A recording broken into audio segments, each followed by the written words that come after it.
질문을 하나 드리고 싶습니다. 아침에 일어나 첫 발을 내디딜 때 통증 없이 가뿐하게 걸어본 적이 언제인가요? 뒤꿈치를 찌르는 듯한 통증 때문에 다시 제대로 걷지 못할까 봐 걱정해 보신 적은 없으신지요? 만약 60대 이상이고 매일 아침 유리 파편을 밟는 듯한 고통을 느낀다면 그것은 여러분의 잘못이 아니며 여러분이 망가진 것도 아닙니다. 단지 발 내부에서 어떤 일이 일어나는지 그리고 어떻게 해결해야 하는지 배울 기회가 없었을 뿐입니다. 뒤꿈치 통증은 우연히 발생하는 것이 아니며 단순히 노화 때문만도 아닙니다. 족부족관절 연구학술지에 따르면 인구 10명 중 1명은 평생 한 번은 족저근막염을 경험하며 특히 오래 앉아 생활하는 60대 이상의 발병률이 가장 높습니다.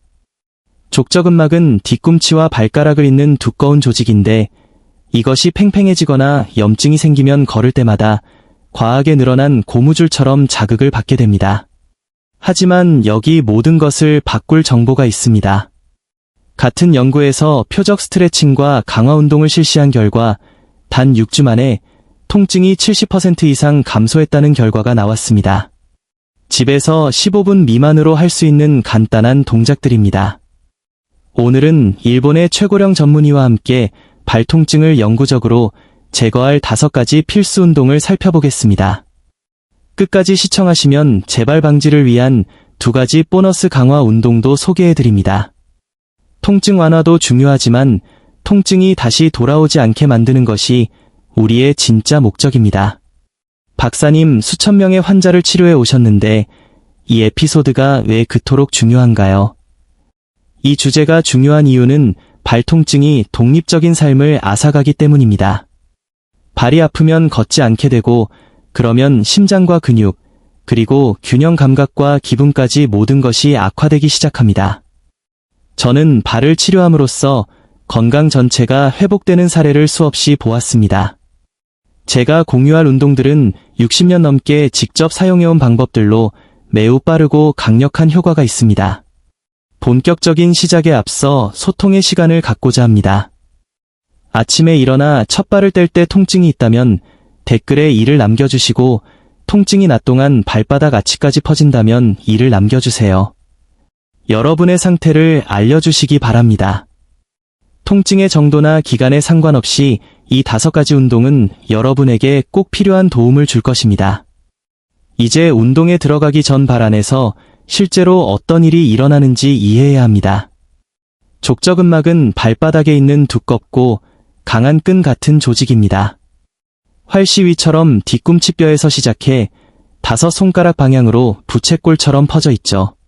이 조직의 역할은 발의 아치를 지지하고 걸을 때마다 충격을 흡수하는 것입니다. 즉, 발의 형태를 유지하는 핵심적인 역할을 합니다. 건강할 때는 의식하지 못하지만 스트레스를 받거나 염증이 생기면 즉각 신호를 보냅니다. 통증은 주로 근막이 뼈에 붙는 뒤꿈치 부위에서 나타나며 때로는 아치 쪽으로 번지기도 합니다. 특히 자고 일어난 직후에 통증이 심한데 그 이유는 밤사이에 근막이 수축하기 때문입니다. 수면 중에는 발이 이완되어 아래를 향하게 되고 조직이 짧아집니다. 그러다 아침에 일어나 체중을 싣는 순간 수축해 있던 조직이 갑자기 늘어나며 날카로운 통증을 유발하는 것입니다. 60대 이후에 이런 현상이 잦은 이유는 여러 가지가 있습니다. 우선 근막의 탄력이 노화로 인해 떨어지며 미세한 파열이 생기기 쉬워집니다. 또한 뒤꿈치 충격을 흡수하는 지방 패드가 얇아지며 자극이 강해집니다. 마지막으로 오랜 좌식 생활로 인해 종아리 근육과 아킬레스건이 뻣뻣해지면 뒤꿈치를 잡아당겨 근막의 긴장도를 높이게 됩니다. 결국 발뿐만 아니라 종아리 문제도 연관되어 있는 셈입니다.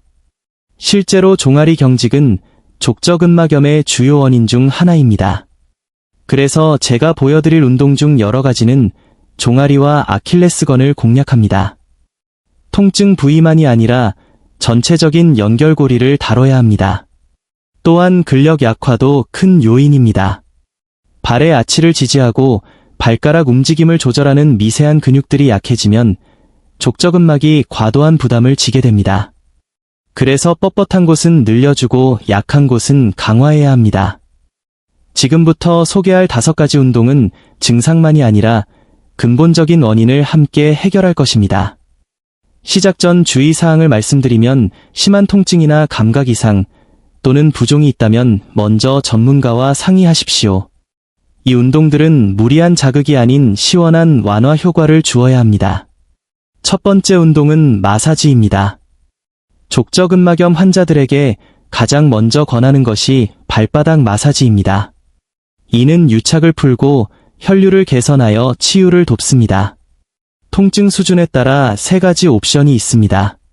통증이 매우 심하고 염증이 있다면 얼린 생수병을 사용하십시오. 전날 밤 냉동실에 넣어둔 물병을 바닥에 두고 뒤꿈치부터 발가락까지 굴리면 마사지와 냉찜질 효과를 동시에 얻을 수 있습니다. 통증이 중간 정도라면 라크로스 공이나 골프 공을 추천합니다. 라크로스 공은 크기가 커서 압력이 분산되기에 부드럽고 골프 공은 작고 단단해서 더 깊은 조직까지 자극할 수 있습니다. 방법은 간단합니다. 공 위에 맨발을 올리고 편안하게 견딜 수 있을 만큼의 체중을 싣습니다.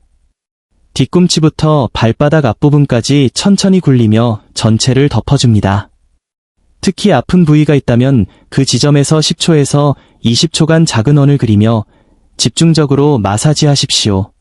한쪽 발에 2분에서 3분씩 진행하며 아침에 일어나기 직전에 하면 조직이 따뜻해져 첫걸음이 훨씬 편안해집니다.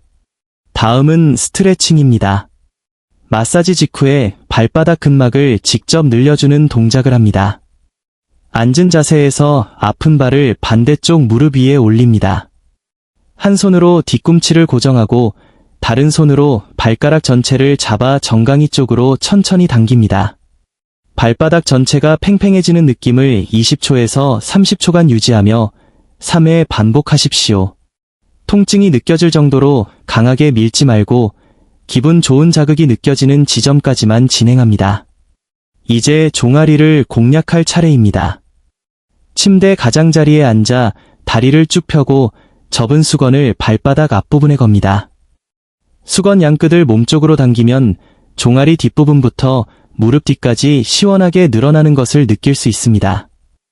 수건을 살짝 아래로 기울이면 발바닥까지 연결되는 자극을 받을 수 있습니다. 20초간 유지하며 3회 반복합니다. 이제 일어서서 러너스 스트레칭을 해보겠습니다. 벽을 마주보고 서서 손을 짚은 뒤 아픈 다리를 뒤로 길게 뻗습니다. 여기서 중요한 점은 앞쪽 발을 반대편으로 교차시켜 딛는 것입니다. 이렇게 하면 발바닥 아치와 종아리 안쪽을 더욱 집중적으로 스트레칭할 수 있으며 보행 시 근막의 스트레스를 줄여주는 안정적인 자세를 훈련하게 됩니다. 마지막 5번째 운동은 이 모든 것을 결합한 강력한 동작입니다. 단단하게 말아놓은 수건을 바닥에 두고 발가락을 그 위에 올려 위로 젖혀지게 만듭니다. 뒤꿈치는 바닥에 붙인 상태에서 방금 했던 러너스 스트레칭 자세를 취합니다. 발가락이 고정된 상태에서 종아리를 늘리기 때문에 발바닥 근막에 훨씬 깊은 자극이 전달됩니다. 20초씩 3회 반복하면 5가지 기본 운동이 완료됩니다. 하지만 여기서 끝이 아닙니다. 약해진 발 근육을 강화해야 통증이 재발하지 않습니다. 첫 번째 보너스 운동은 수건 스크런치입니다. 바닥에 수건을 펴고 맨발을 올린 뒤 발가락 힘만으로 수건을 몸쪽으로 끌어당깁니다. 수건이 아치 밑에 다 모일 때까지 반복하고 다시 발가락으로 밀어내어 펴줍니다. 이를 3분 정도 지속하면 아치를 지지하는 근육이 살아납니다. 두 번째 보너스 운동은 공을 이용한 뒤꿈치 들기입니다. 양쪽 뒤꿈치 사이에 테니스공이나 수건 뭉치를 끼우고 공이 떨어지지 않게 꽉 조이면서 천천히 뒤꿈치를 들었다 내립니다.